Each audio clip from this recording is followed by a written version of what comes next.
Preston Beebe. He was crowned king on our homecoming party. We had fun.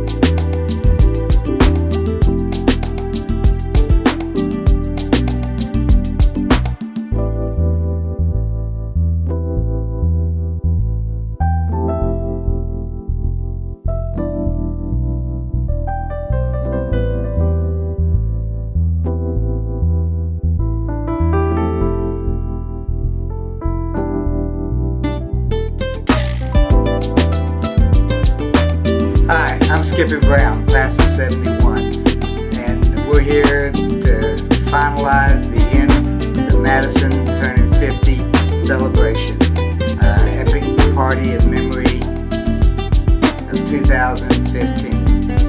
Hi, I'm Bruce Denny, class of 73. I was one of the reps for the epic event for the class of 73.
We're now getting ready to go over to Oklahoma and have fun. We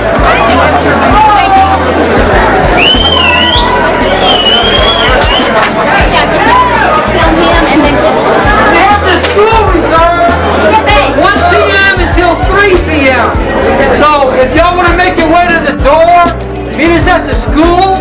If you haven't eaten yet, join us after you've eaten. But at 3 to 3:30, the school tour will end.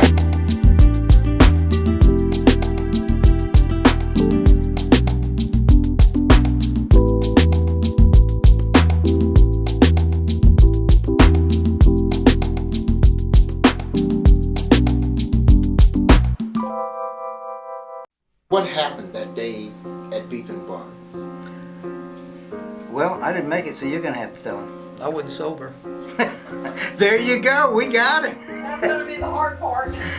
Well, you know, when we were planning the epic year, we were trying to do something that no other school had done. And doing a mixer or event every month leading up to the final, which we called the epic party, was a year-long planning. And I had to have some really wonderful people to help me. And next to me is Bruce Denny, who was one of those people. And Skippy was the driving force behind the committee. He formulated the first super reunion, the second reunion, and based off of the great response we had off of that, we formed the epic committee to celebrate the 50th anniversary of Madison High School.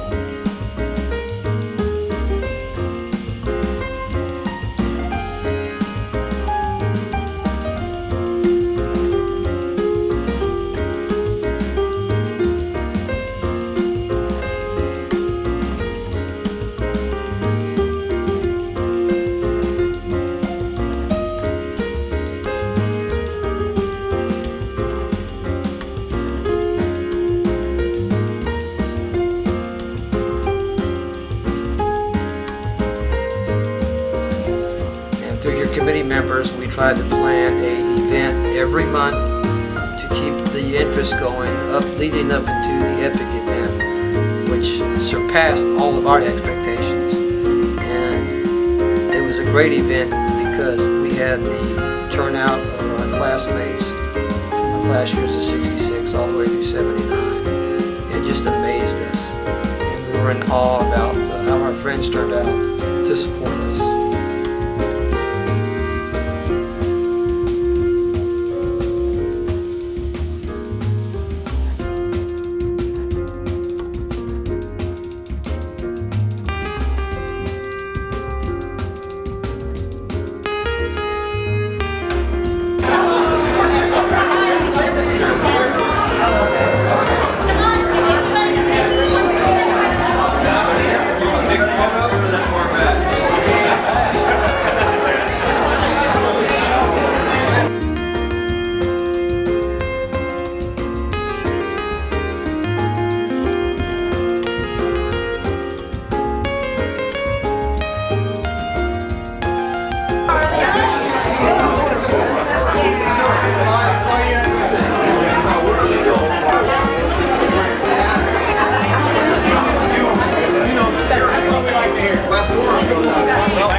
That's what I came for.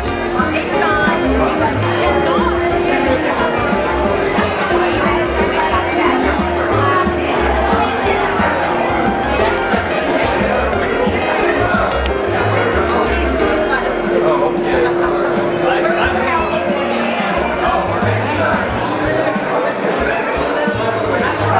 I'm Susan Sands, 1971.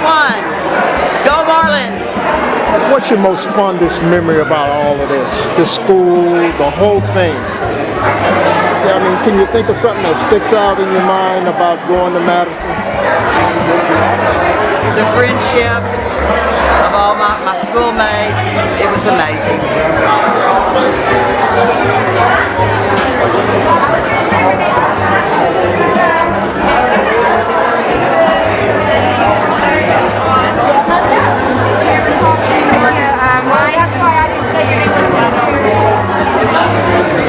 Billy's still there. I was just fixing to ask you how's Billy, man. Yeah, Billy lives in Cinco Ranch. How about your mom? Huh? My dad died in '84. Oh, man. I'm Jerry Laura, class of 75, and this is Nicole Beebe, class of 71. and her husband is the king, Preston Beebe. Preston Beebe. He was crowned king on our homecoming party. We had fun. This is Sharon over here. Hey, Sharon. Hello, I'm Sharon Sasser, class of 75. Oh, I'm supposed to say hello to Rhonda. You've missed a great party. We'll see you tonight. Shout out. Tell me what's different about school and education when we were in school than it appears to be now. I think every generation can have, when we were in school, it was Right. so much better. The generations change, but the one point that I would say is that I think that students, even though we all did crazy things, skipping school, smoking, we really had respect for We did. the teachers, the staff, and if we did do something wrong, we took the consequences. We owned up to it. Parents took education seriously. They really did. And there were parents that both of them worked. It was just a different, Whole different time. not even generation, but society in general. Right. So, I don't know.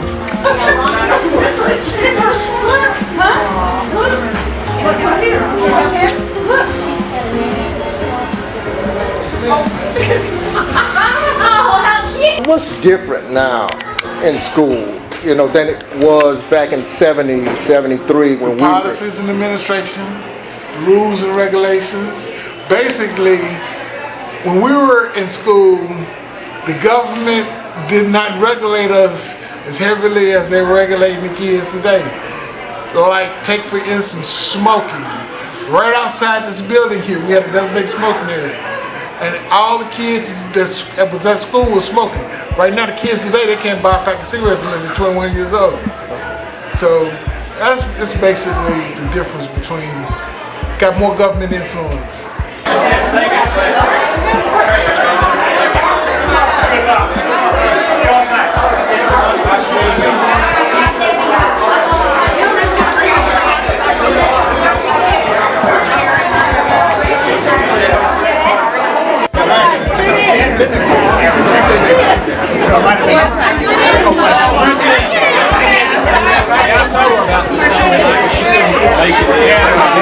Pretty good trip out there. Well, I started class in 1970. 5 years after it opened. We had a wonderful class. Who was principal? Who was the principal? Arthur Harris. Tell me, what's the difference now between these young kids in high school now? You see them shooting up campuses and all of that stuff compared to when you were in high school. Respect. Just totally respecting the system, understanding it. So they're tearing it down. How are you feeling about all of that? Well, you know, they're tearing down the school, but in my mind, they've already started this years ago, back when Mrs. Leggington threw the Marlin away in the dumpster. I mean, that really was at the point where I kind of felt like the school really no longer belonged to us, that they were moving on to their own destiny, and that ours was being left in the past. Extremely disappointing that they threw that Marlin away. We were able to have it at the first Super Reunion? First Super Reunion, I was able to get it. And the school supported us by sending the original Marlin Guard out there to protect the Marlin Guard, and then things kind of deteriorated with the school district, or especially with Madison after that. It was just disappointing to see how they were letting the school and the Marlin just deteriorate. Yeah, because we went there, and I think a lot of it has to do with the teachers and the principal. I went out there with 2 other people for the Super Reunion, the first one, to get the Marlin, and Mrs. Leggington, the principal at the time, actually had us walked off the campus by security. At that point, I realized that it wasn't our school anymore. The old saying, "Mama, don't take my Crotochrome away," just came to mind. It wasn't our school. They built this big, huge, monstrous building in front of our building, as if they were ashamed of it. And I kind of feel like that's what they did with the Marlin. They were ashamed of it, and they threw it in the trash. Even after 3 different times we offered to have it repaired and fixed and brought back to new. They're tearing it down. Jesus Christ, how do you feel about this? I feel sad, very sad. I'm glad that we had the opportunity today, thanks to Skippy and his committee, that we were able to walk the halls of Madison one more time. And we're going to have a great time today doing this and have a party tonight.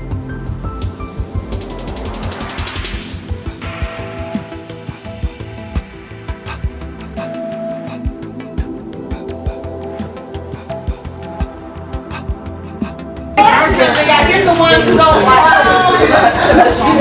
I'm tired. Tell me about this room. What does this room mean to you? Well, now it's the English room. I was just looking at the desk and how different they are. Yeah, because we used to have the desk with the signs. Yeah, that's right. You could put underneath. Yeah. Do they still have such thing as homeroom? Yes. I guess they do. I guess. But look how big they are. Yeah. Like little. Trivia question. Okay. Whose class was this? What's the teacher name in your year?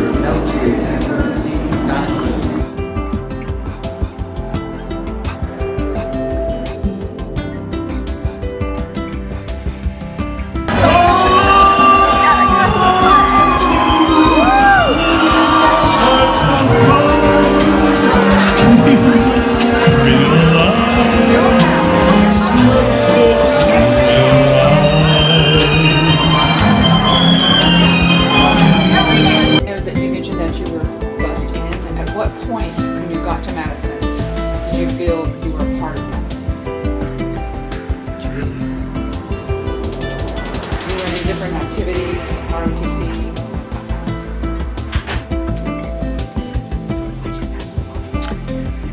I guess I realized I was a part of Madison when I joined the ROTC and was accepted by, I guess, people who had the same interests that I did. Through the ROTC, I met people in the Light Brigade, in the band, met some of the cheerleaders, but there was still that separation there. My senior year of Madison would be my second year. I really felt that I was accepted and enjoyed going to this school. I guess because I was a senior and had a little bit more privileges back then, and my friendships started to build probably in the summer between my second and third year at Madison.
Didn't you?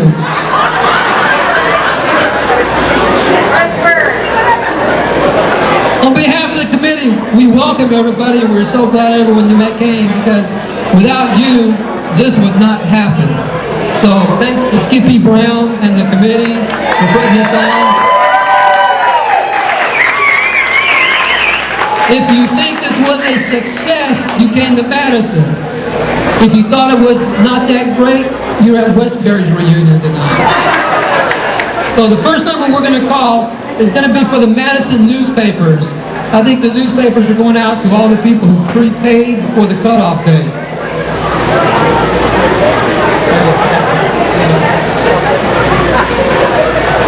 Okay, the first number for the Madison paper is...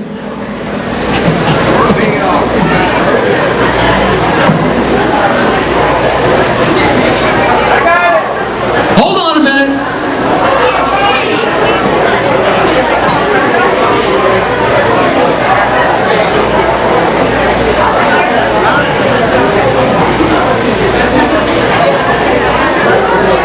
Rusty Lewis. Well, the first event we planned was at the deck house. We wanted to do a luau mixer, and since it was the first one, we really needed a lot of excitement about it.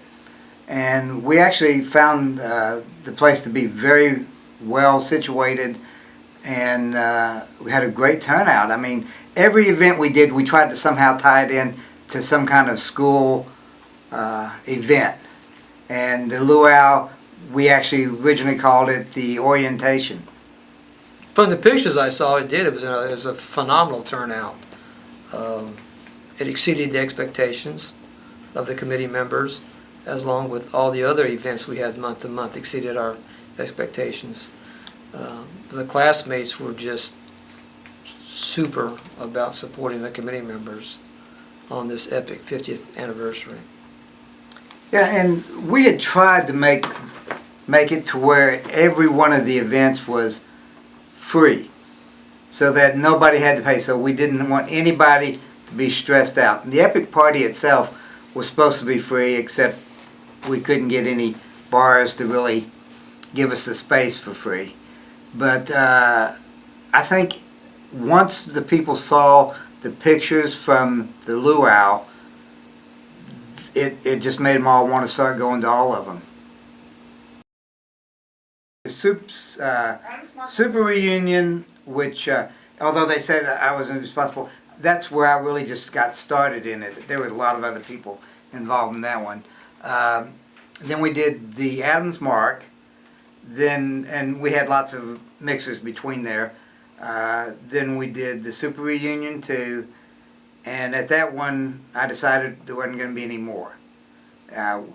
After looking at the Super Reunion 2, how well it ended up, how much we had displayed, all the memories we had out there. We had a line just for the mixer out the door into the parking lot.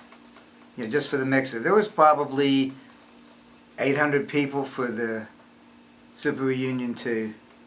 Easily 800 So, people.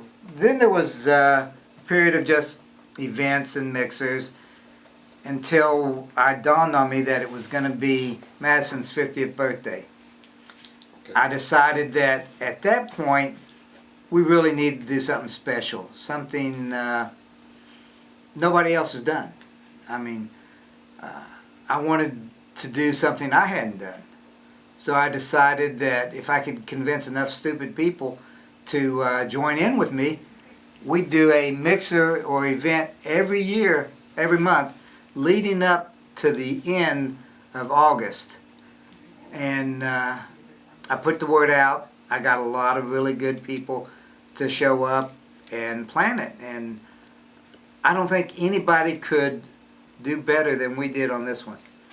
I mean, it leaves me at all just even thinking about what can I ever do to top it. So I heard you say that there won't be any more. You know, you never say never. I have to come up with something. I mean, when they tear the school down, I'm planning a tailgating party, you know. But we keep cruises going, we keep mixers going. It's just the big super reunions and stuff, because they cost a lot of money there. For the Super Reunion 2, we put out almost $60,000 in food. Well, you're talking about a Madison alumni, people that have stayed in touch with each other for over 50 years. And where do you go from here? You really can't top what we've done with this epic event. Maybe you can redefine the process. I think what I would like to see is not trying to top what we did, but maintaining the close camaraderie of the friends we had in high school. There's a lot of friends that were friends from my youth that I lost touch with over the years. And because of these events and these mixers and these reunions, now they're friends for life. I know they'll be with me. It's people you met 40, 45 years ago, you lose touch with, and you've reconnected. And with everybody you meet, you take something with you from their personality that is good and wholesome. And you hope to leave something with them from your own personality. And that's what's happened. We've reconnected, we've met old friends and have established new friends who have come out and greeted us at these mixers and events.